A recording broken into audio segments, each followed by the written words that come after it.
Thank you, Mr. Chairman. I say good afternoon to the Minister and his team.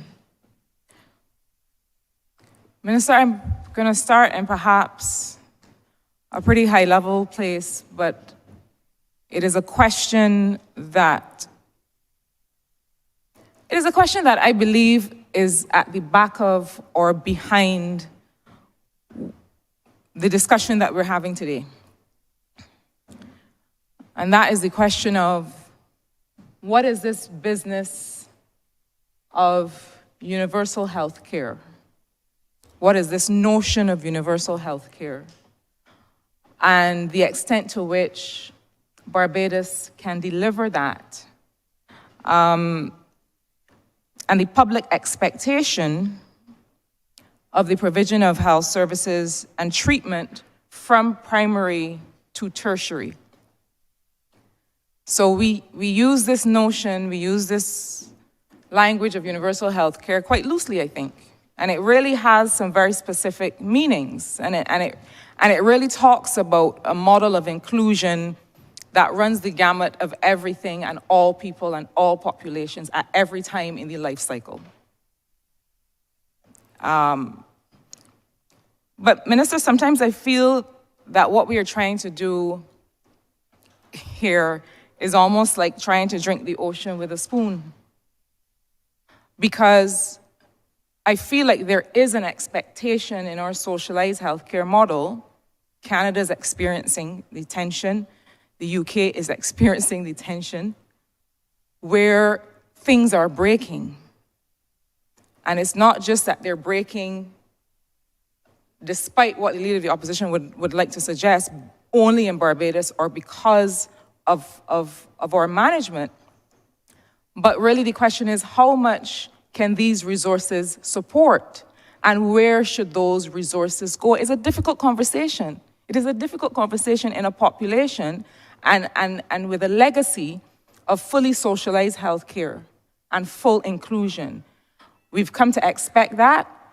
It is a noble target, but we have to have some practical conversations. So we have been having conversations today about things like linear accelerators. Now, we know that this is best-in-class radiation therapy. Certainly as somebody who has lost my best friend and sister to breast cancer, and having seen how radiation therapy can destroy tissue around the area that you're trying to target, there's no denying that a linear accelerator is something that is worthwhile. We've seen that the maintenance costs and even the personnel costs around it have gone down as the technology has improved and so on. But on the one hand, we have things like linear accelerators and this really high provision of dialysis services and all of these kinds of things, joint replacement surgery, everything that a person might want is on the menu. But then we have to look at the issue of preventative care and primary interventions and the things that will stop a lot of our population from getting to the point of needing dialysis and needing other kinds of intervention. And the question I really have for you, Minister, is how are we balancing that? Honestly, practically, what is the prognosis? What are the prospects for really being able to meet this notion of universal health care in Barbados? And if we cannot, then what are we saying about what the state commits to provide? What are some of the other kinds of partners and interventions that we need to come alongside, including the role of private insurance that I think in some regard is perhaps getting a bit of a pass? So I just wanted to start in that place to perhaps understand the landscape of what we're dealing with, because I think sometimes we talk as if we have all the resources in the world to deliver this universal health care. What should we be doing? Where should we be concentrating?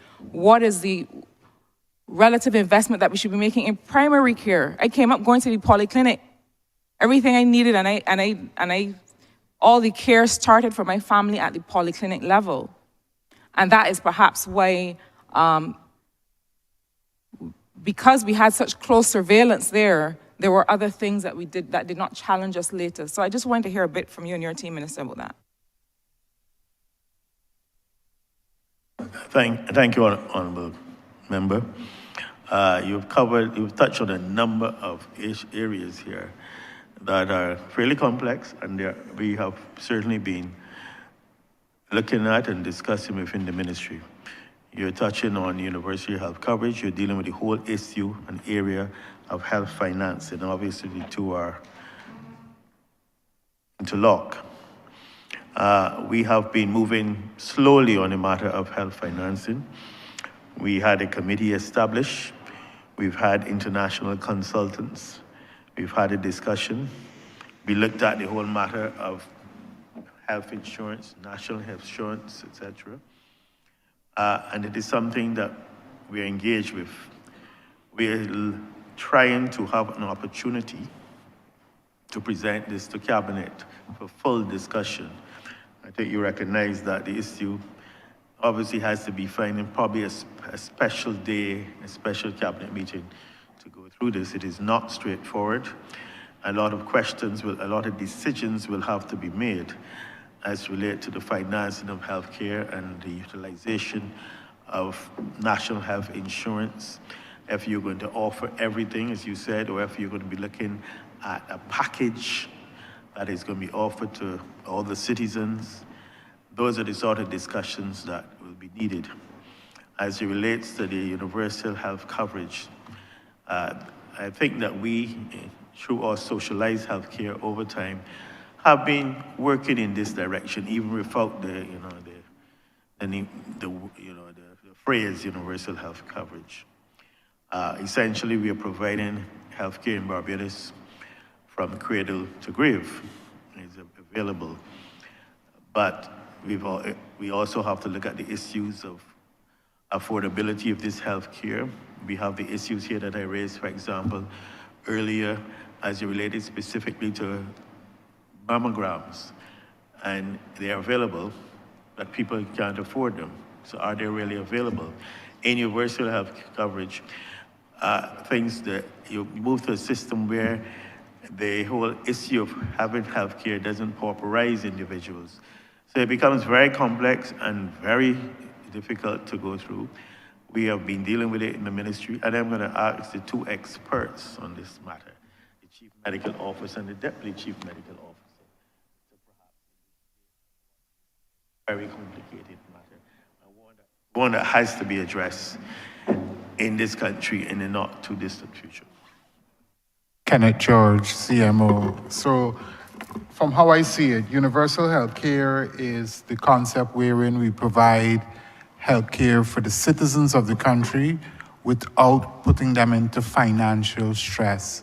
No individual should be left behind. But the concept has changed, and particularly when we speak about free movement of people within the region. If you speak about universal health care, you will have to provide a type of service for those individuals too. I think the challenge, universal health care is a destination. You all try to move towards that goal. And I think the World Health Organization and PAHO understand it's a process, a journey to try to get to this destination. I think countries have to make decisions about what they can provide with respect to their concept of universal health care. We are not, as a small island developing state, going to be able to provide everything for everybody. Difficult decisions will therefore have to be made. But certainly there are some areas from a public health perspective which will be a no-brainer: maternal and child health, immunization services, NCD prevention and control, tuberculosis management, HIV management, etc. So I think the ministry remains committed. The discussions will have to continue, and it will be an ongoing discussion trying to correct a problem which is based in inequities in healthcare, inequities. I don't know if Dr. Phillips has any further comment. I think both Minister and CMO spoke in fair amount of detail to the situation. What I will add is that while it is a complex undertaking to define what's the package of care, who gets it, and at what cost, I think Barbadians have shown that as a people, we are up to the challenge of tackling difficult issues. The population is very aware and very willing to be engaged, and I think that it will be worthwhile for us to seek to navigate the process of defining what is delivered, what can be best delivered at quality and at appropriate volume, and to whom and at what cost. I think these are important discussions to have, and I think Barbados will benefit from going through the process of navigating this. Thank you. I understand that it's a difficult conversation. This is a follow-up comment as I move into my second question, Chair.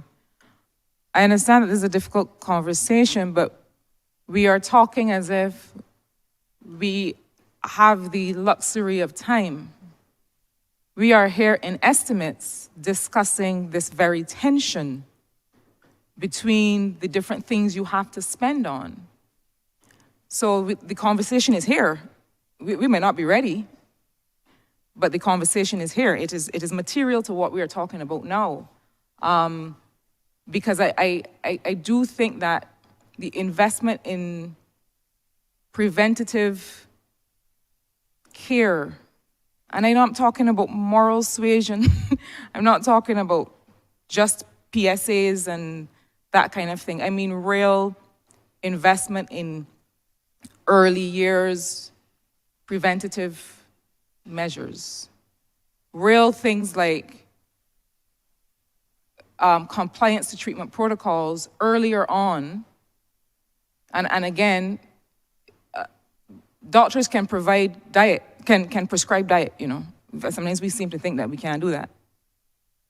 But being able to give patients an indication of what are the measures that they can take that will start to treat them before they get to the point of needing these interventions, I still feel that we're not making those investments properly.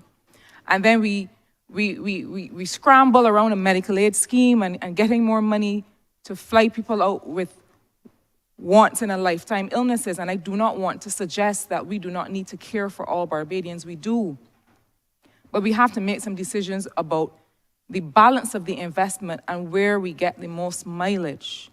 I do not think that we're having those conversations, and we are kicking the can down the road as if we have all the time in the world to do that. You would know better than me that we don't. But it brings me to my second question, which has to do with how we're optimizing the resources that we do have. And, you know, notwithstanding, and I do not in any way want to minimize the challenges that we as Barbadians are experiencing at Queen Elizabeth Hospital and with our system in general. Notwithstanding those challenges, I think QEH and the healthcare system in Barbados has distinguished itself in the region for the kind of care that it does provide. And I think some of your recent studies have borne that out. So my question really is on how we are maximizing the facilities that we do have and the human resources that we have in the system. I don't know if my information is dated, it may be, and Minister, you are in the best position to correct me, but you have a system where I believe that consultants may still be offered, 20 hours a week in terms of how they are engaged. And we also have a situation where We have operating theaters that are open for part of the day. And I wonder if it may not be possible to incentivize those consultants as part of their contract or what they do to have access to OT hours and in that way keep their skills in the hospital in a way that can be of more benefit to the public. Similarly, we have this notion of a 24-hour model for the hospital. I don't know where we are with that. I would love to hear from you, Minister, on that, because to me, the only state hospital would have to find itself working in a 24-hour environment or a 24-hour way. We have a 24-hour A&E, I think. But if I come to A&E and the ancillary staff are not there to clean up what might spill on the ground, and the pharmacy is not open, then what is 24-hour about it? So I wanted to hear from you, Minister, one, on that question of the operating theaters and whether we're really maximizing the revenue that we can get and the availability of those doctors' skills in that scenario.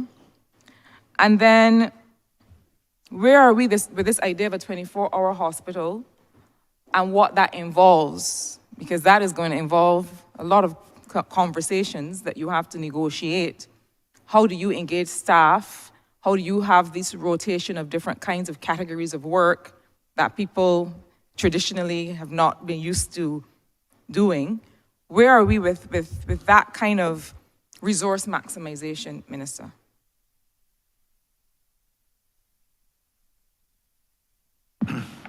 Thank you. A lot of what you're saying is in fact true. As it relates, I'm going to ask the HR director or the chairman of the board to speak to the. I better start there first, the matter of the 24-hour hospital. This is something that has been contemplated, regrettably, for several years. When I was last Minister of Health, I started these deliberations with the unions about a 24-hour institution. I get the impression that this is not going very far, and we're speaking about doing it now and completing it. And it entails a lot of meetings, staff preparation, interaction with the various unions.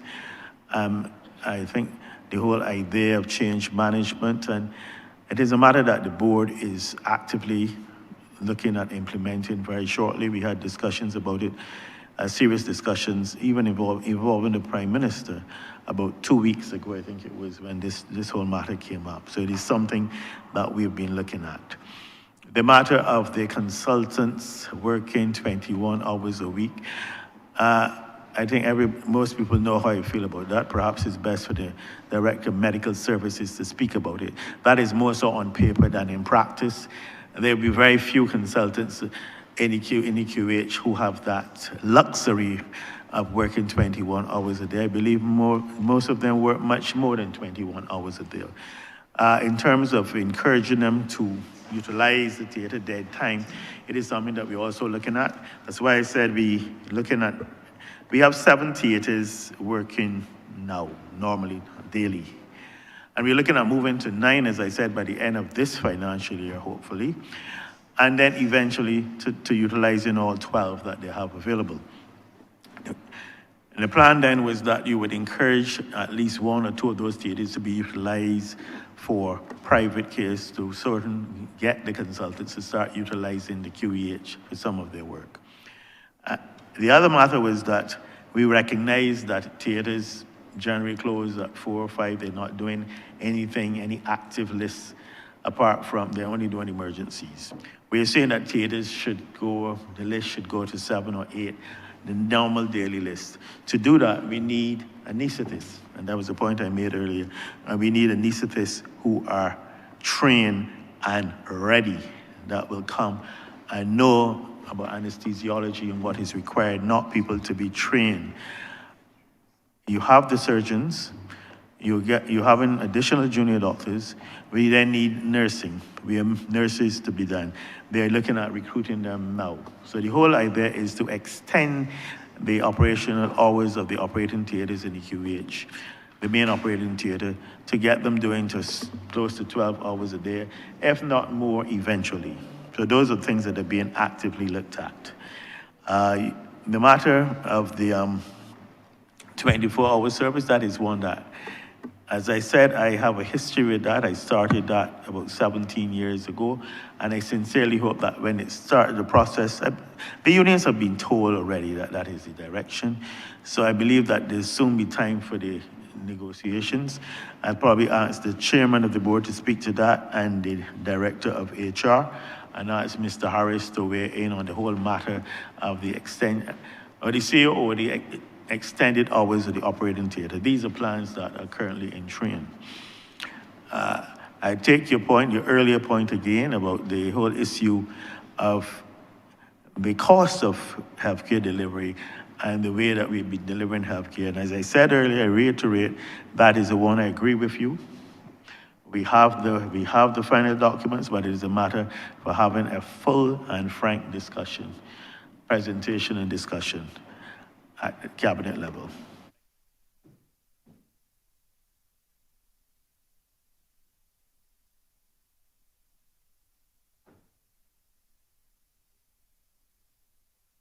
Nigel Whitehall.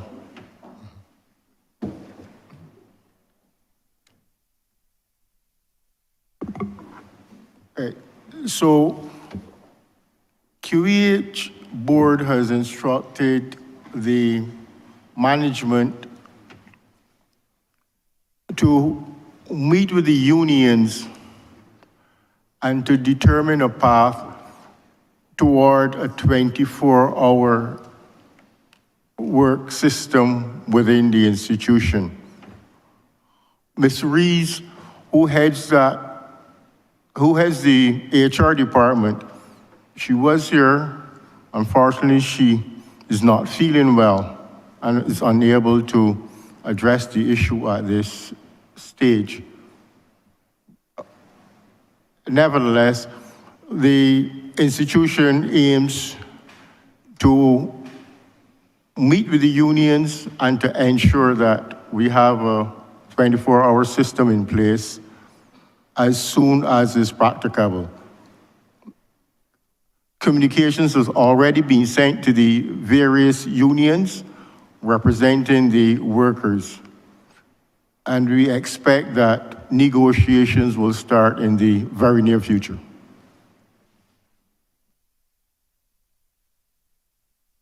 Thank you.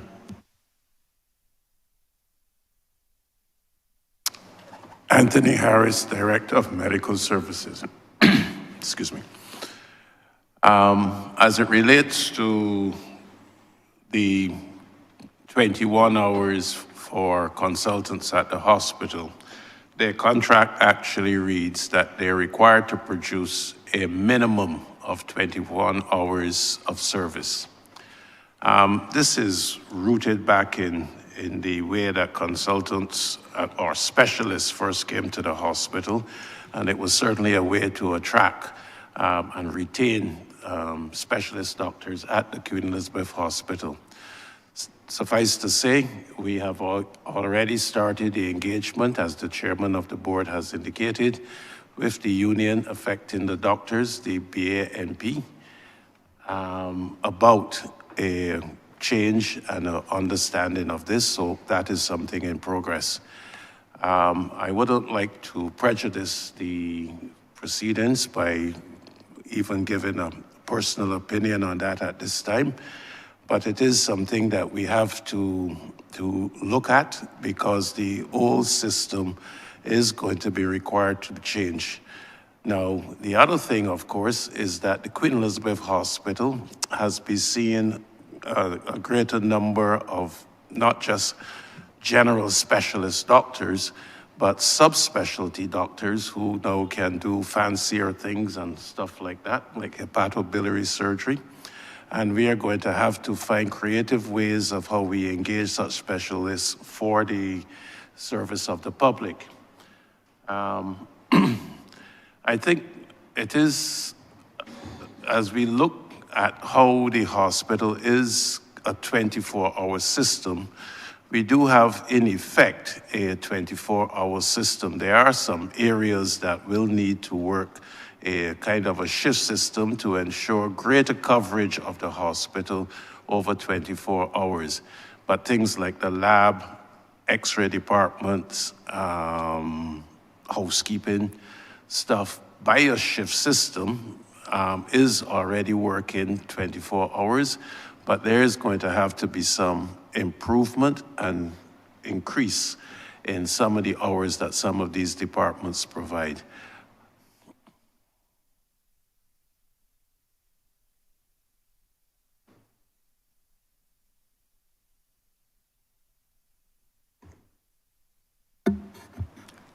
Additionally, we are in progress of totally assessing, especially the clinical departments that need to reflect a 24-hour on-site presence in the facility and to differentiate of what on-call is as opposed to on-site.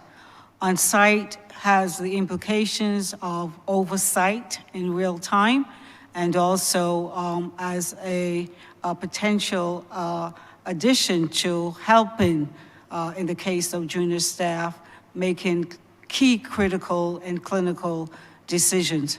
I can tell you that one department, when I came 2 years ago, was pharmacy, and which has made a nice transition from being almost on call after 4 p.m. every day to now having presence on site. And if you can only imagine at 2 a.m., 2 o'clock in the morning, if a patient needs a critical drug that in the past, we would have to call someone in at that hour to get that medication. But the presence of on-site makes the world of difference in terms of us meeting the timeliness of our patient care services.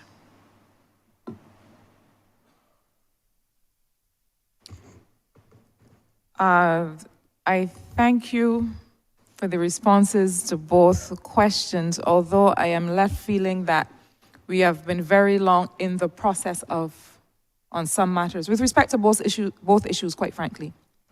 And these are existential matters for you, Minister, and for the hospital and for healthcare in Barbados. And I hope that by the next time we come here to have these conversations, we have some more definitive responses. My last question is perhaps a bit straightforward. It has to do with your environmental health services program. And somehow, Minister, perhaps it is my own intellectual feeling that I sometimes don't grasp. The division of labor, in some ways, across certain departments, there's health, there's environment. There are perhaps duties that overlap. Certainly in my constituency, sometimes things come up, one hardly knows who to call. I don't like to go to a good old days conversation because sometimes you realize that the good old days weren't as good as you thought. But I do recall that one would see environmental health inspectors very often. And their role was in many ways almost preventative.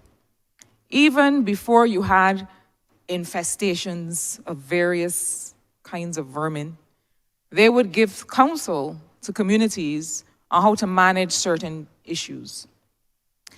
It seems to me that now we often find ourselves in a place where there is some critical environmental health matter happening in a community. And I don't feel that we have the level of surveillance that we once did, and often I'm not sure what is the resource and what is the prevention approach so that we're not just outing fires constantly, whether it is with derelict buildings or with overgrown lots or with mechanic shops. You know, I feel as if the orderly development of the country is at risk in that area. So I wanted to get some clarity on that. What should Barbadians expect in terms of coverage of the officers in that area? But then also to understand the division of labor, even with things like the National Agricultural Food Control Agency that were discussed earlier in these estimates under that head. Because I also think sometimes that there's this overlap that hurts the coordination of government in what we have to do. The officers spoke very clearly at that time about this issue of turf.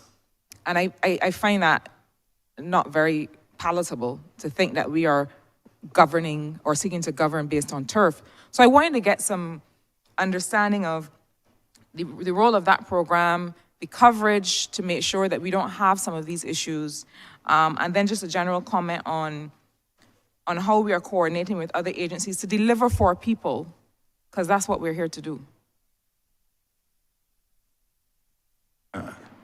Thank you, Minister. I have with me the Chief Environmental Health Officer and the Deputy Chief this evening, and I'm sure that the questions that you just asked, especially as it related to catchment area and coverage, are ones that they're very familiar with, and I'm going to ask them to speak to them, and then we'll come to the other areas, because I myself have expressed some concerns.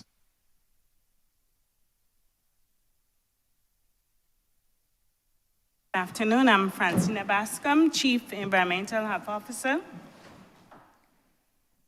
In terms of the question, in terms of coverage of our catchment areas, what you would have found in the past, we had a full complement of staff who would have been very visible within the communities.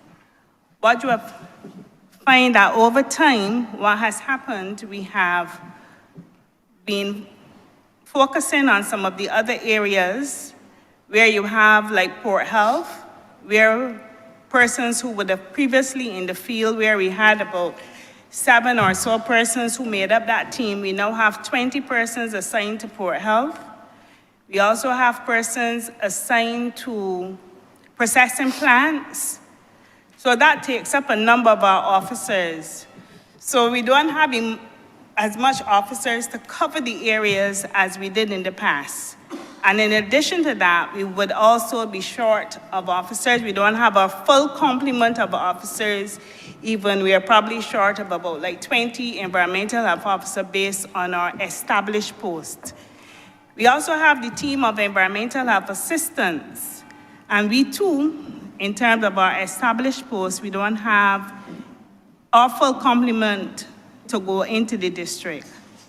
So that sometimes accounts for why persons would say they are not seeing the environmental health officers, but they are there in the community, but probably not as frequent as persons used to see them in the past. We do try to cover our entire catchments in Barbados through all the districts. We do make that effort, but I think sometimes some of them would not be covered, and we do prioritize areas in some instances, and the officers visit those areas. But we are still out there in the community. In terms of our role is still a preventative role, but I believe based on what you have said, Minister, in that we are probably not covering as much of the area as frequently as we used to. There may be some situations that would get out of hand, and then we have to come in and address them after the situation has occurred.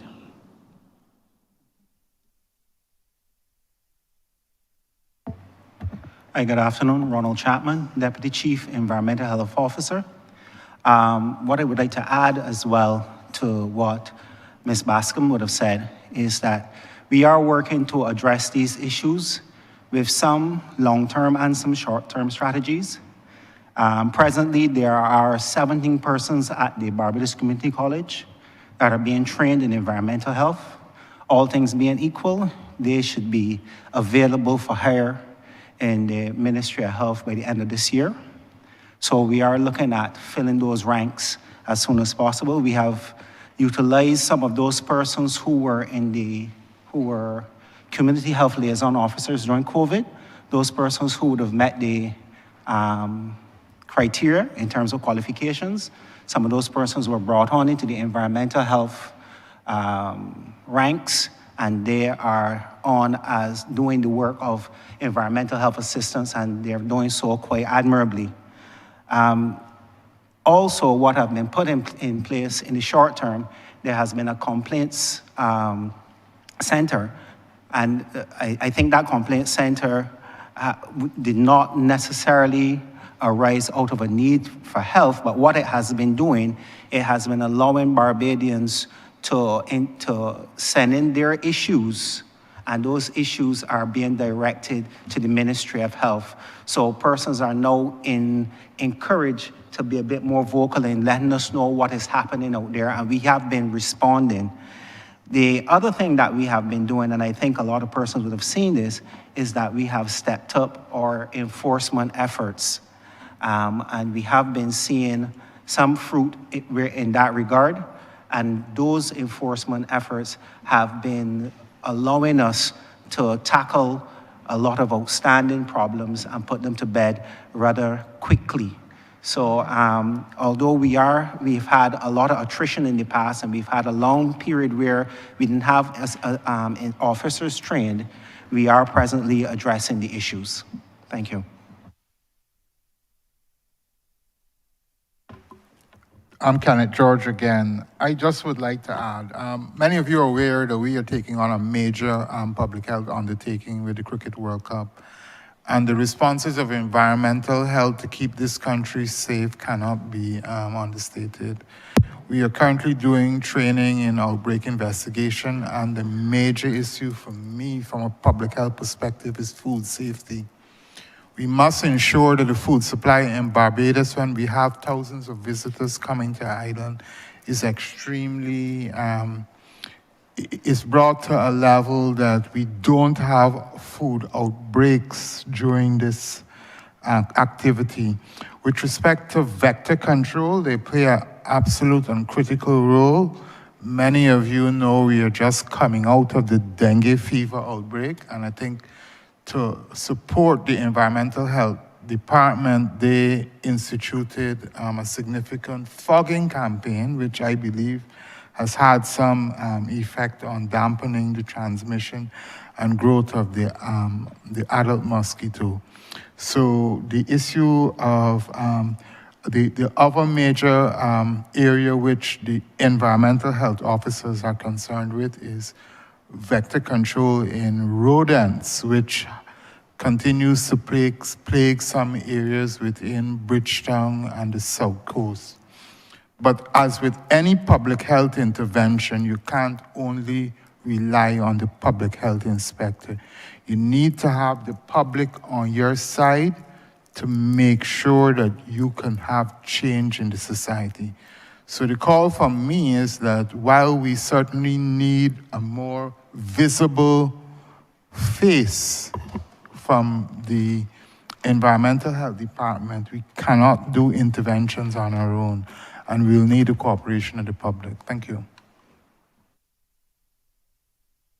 I believe there were some other areas raised by Minister in relation to overgrown lots and the treatment of those lots. In relation to Ministry of Health and Wellness, our responsibility is that we will serve notices on the owners of the lots. The Ministry and give the owners time to clean their lots. The Ministry of Health and Wellness has no resources to clean vacant lots. And this seems to be what is required, is expected of the Ministry of Health and Wellness. But we don't have any resources to clean lots. We will serve notices on the owners. The responsibility to clean lots is the owner of the lot. In recent time, Mr. Chapman would have started his enforcement, and we have some cases before the law courts in relation for our owners to clean their lots. Mr. Chapman will be able to speak to that program that he would have started.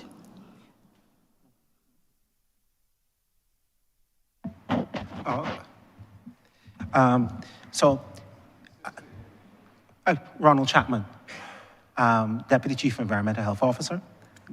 As said before, we have started to address the issue of overgrown vegetation. In fact, we've been addressing the issues of all nuisances and all health violations comprehensively. What the process basically is, and the inspectors go out, they find violations to the health services regulations, they serve a notice. That notice is in writing. Persons are given a specific amount of time to address the issue. Once that issue has not been addressed within that time, then that person is warned that they may or may not be prosecuted. Those persons, those violations are then taken before the law court, where there is a trial by magistrate. These are summary matters. So we have had a number of those. In fact, I have another 12 in my office to put in next week. So those cases are going apace.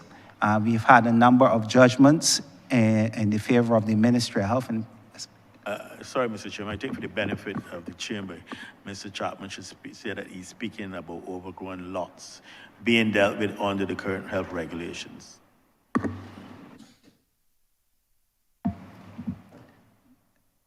Thank you. You said that, I didn't hear that, so I'm sorry. You were talking about nuisances, and you're not telling the chamber that you have been prosecuting people who have overgrown lots and who are not dealing with them. That is what the ministry has been actively doing. Yes, sir. So, yes, well, I did mention the word nuisances broadly, but a lot of those prosecutions have been for overgrown lots.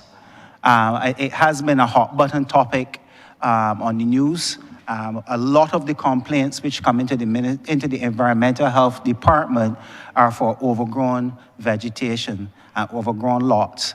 And we have been working very assiduously in dealing with these issues. As I said, we've had a number of judgments, and we've had a number of lots cleared once we've served notices. So we continue to work in this area, and we continue to ensure that the health services regulations are kept, are adhered to. As I said, yes, we are in the process of training inspectors, but in the meantime, we are working to get the issues solved. Thank you. I did hear a response briefly from CMO in terms of food safety for things like upcoming cricket. Is that what I heard? But I didn't hear a more long-term response about this notion of establishing a National Agricultural Food Control Agency and the role of the Ministry of Health in that. This is a long-term intervention that makes sure that food that is both grown here and is imported for consumption by Barbadians and those who live here is safe. And what we heard from the Ministry of Agriculture earlier was that there was some kind of tension or lack of clarity in terms of the responsible agency. This is meant to be a multi-agency institution. So I just wanted to give this ministry the opportunity to say something about that. And then, Chairman, I will not need to come in again once that answer is given. So on a daily basis, we inspect thousands of pounds of food stuff coming through our ports of entry. And that has always been a public health function. And that's one of the reasons why we have a strong public health presence at our ports of entry, because that's also where our food stuff comes. Now, I am aware that the Ministry of Agriculture is responsible for food security, and they also have a shared responsibility for food safety. So I don't believe there's a tension. We can work this out, just knowing that we have been doing this for years. When the Ministry of Health condemned chicken wings in this country and dumped them, that was based on the Health Services Act, and we could have gone ahead and done that. So when we had to close the areas that were preparing food in Sheraton Center for close to a week, we did it in the interest of the Barbadian population. So we can work together. I think that I'm not aware of the tension. and I will investigate what you have said and see how we can make this happen, because at the end of the day, the interest is to have a safe food supply that persons can be assured they will not have any diarrheal illness. Thank you.